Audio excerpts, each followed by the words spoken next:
What's up, guys?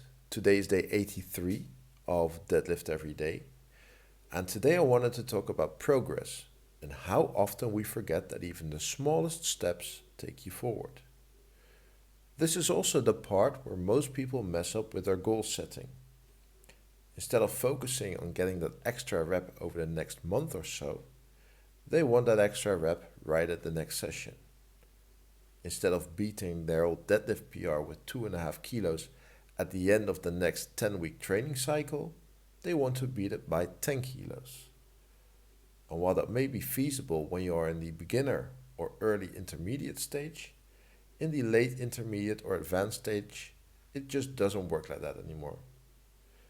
So when you get that extra rep in your next session, or you are able to add that 2.5 kilos to your deadlift max at the end of a 10-week training cycle, it means that you have been working really hard and things are going really well.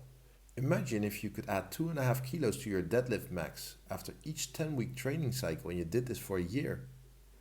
That would mean you could add 12.5 kilos to your deadlift in a year.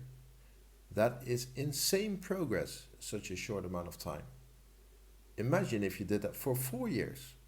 That would mean a gain of 50 kilos. You see, if you look at the bigger picture, things are starting to add up. That is pretty much how I approached my training in my early years of training. I had absolutely no rush to lift X weight in a certain amount of time. I just wanted to be that little bit better at the end of my training cycle. So every single training cycle I just aimed to improve by the smallest amount I could. And it worked. Every competition I did, I was beating my previous total.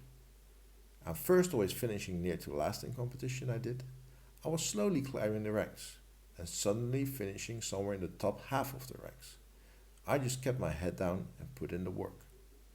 And I think I need to get back to this kind of mindset again. Set smaller goals and take longer to reach those goals. The longer you have set out to reach those goals, the more likely you will be able to actually reach them, because you have given yourself time to improve and get better. Constantly testing won't get you far, because your base will still be the same. And the peak can only be higher if you have a broader base. So that is definitely something I have to get back to.